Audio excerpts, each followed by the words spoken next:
Every machine contains hazards. Moving parts can crush or cut. Electrical energy can cause injury, and unexpected machine behavior can create dangerous situations.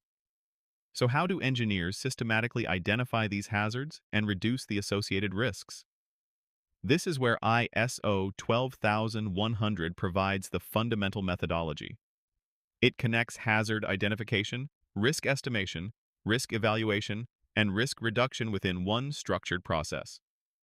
In this video, we will explain the core principles of ISO 12100 and show how they guide engineers from an initial machine concept toward a safer design. Machinery safety should not begin by simply adding guards to a finished machine. Safety needs to be considered systematically throughout the design process. ISO 12100 provides the general framework for doing this. Engineers first understand the machine and its use, identify relevant hazards, and evaluate the resulting risks. Risk reduction measures can then be selected according to a defined priority. This makes ISO 12100 a fundamental starting point for machinery safety and provides the basis for applying more specific safety standards where required. The ISO 12100 risk assessment process begins by defining the limits of the machinery. Engineers then systematically identify hazards and the hazardous situations in which people could be exposed to them. For each relevant situation, the associated risk is estimated and evaluated. The central decision is whether that risk has been adequately reduced. If not, additional risk reduction measures are required. Risk assessment is therefore not an isolated calculation. It is part of an iterative engineering process that connects directly to the design of the machine. Once the machine and its limits are understood, engineers need to identify the hazards associated with it.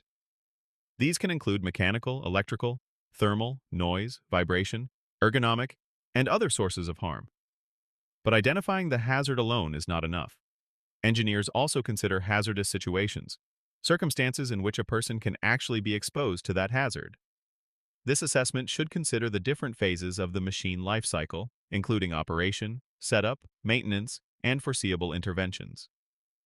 The identified hazardous situations then provide the basis for estimating the associated risks. For each relevant hazardous situation, engineers estimate the associated risk. ISO 12100 considers both the severity of possible harm and the probability of occurrence of that harm. Probability can be influenced by factors such as exposure to the hazard, occurrence of a hazardous event, and the possibility of avoiding or limiting harm. Risk evaluation then uses this information to determine whether further risk reduction is required. ISO 12100 does not prescribe one universal numerical risk matrix. The objective is a systematic assessment that supports appropriate engineering decisions. When further risk reduction is required, ISO 12100 defines a clear hierarchy known as the three-step method. First, hazards should be eliminated or risks reduced through inherently safe design measures. Second, remaining risks are addressed through safeguarding and complementary protective measures. Third, relevant residual risks are addressed through information for use. These are not three equivalent alternatives. The priority is to reduce risk through the machine design itself before relying on protective measures or warnings. This hierarchy is one of the fundamental principles of ISO 12100.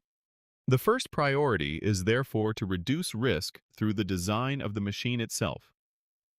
Engineers should ask whether a hazard can be eliminated or reduced before adding additional protection. A crushing point, for example, might be eliminated by changing the geometry of the mechanism. Depending on the machine function, hazardous forces, speeds, or stored energy may also be reduced. The key principle is to address the hazard at its source wherever reasonably practicable. Risks that cannot be sufficiently reduced through design then require additional protective measures. Remaining risks can be addressed through safeguarding and complementary protective measures. Examples include fixed guards, interlocked guards, and protective devices such as light curtains. some measures also require safety-related control functions.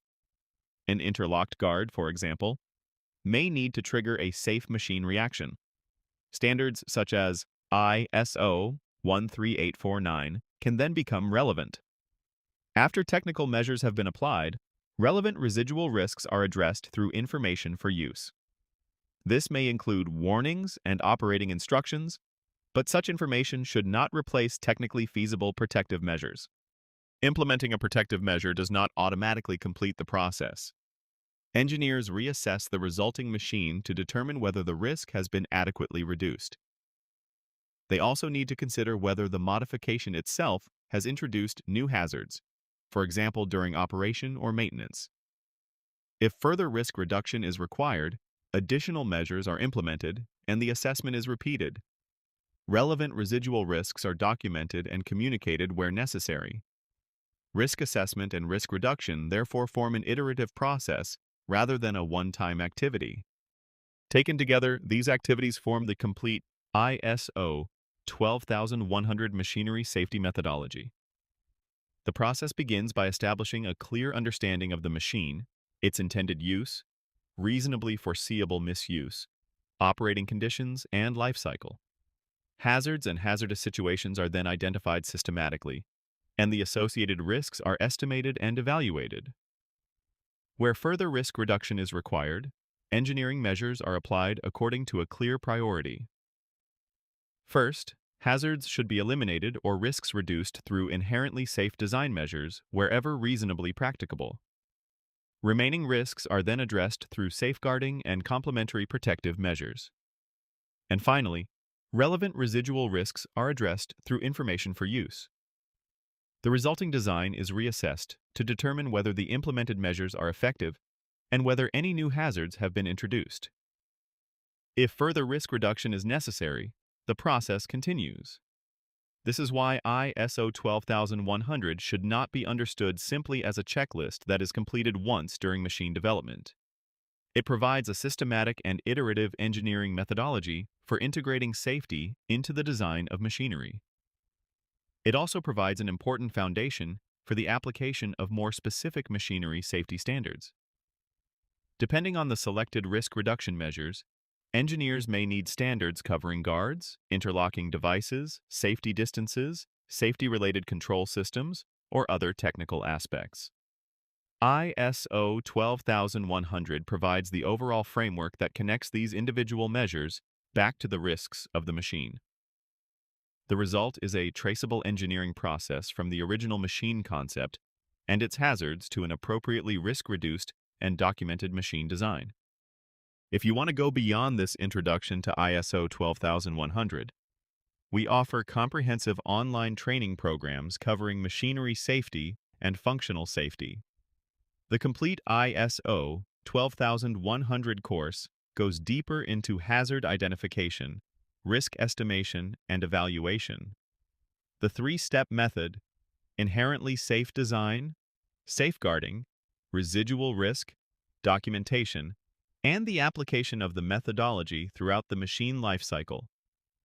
You can also find our ISO 13849 course, which focuses specifically on the functional safety of safety-related machine control systems. You can find the links to the courses in the video description and in the pinned comment below. If you found this video helpful, please consider giving it a like and subscribing to the channel. I regularly publish educational content covering machinery safety, functional safety, automotive engineering, aerospace systems, and other engineering standards. Thank you very much for watching, and I look forward to seeing you in the next video.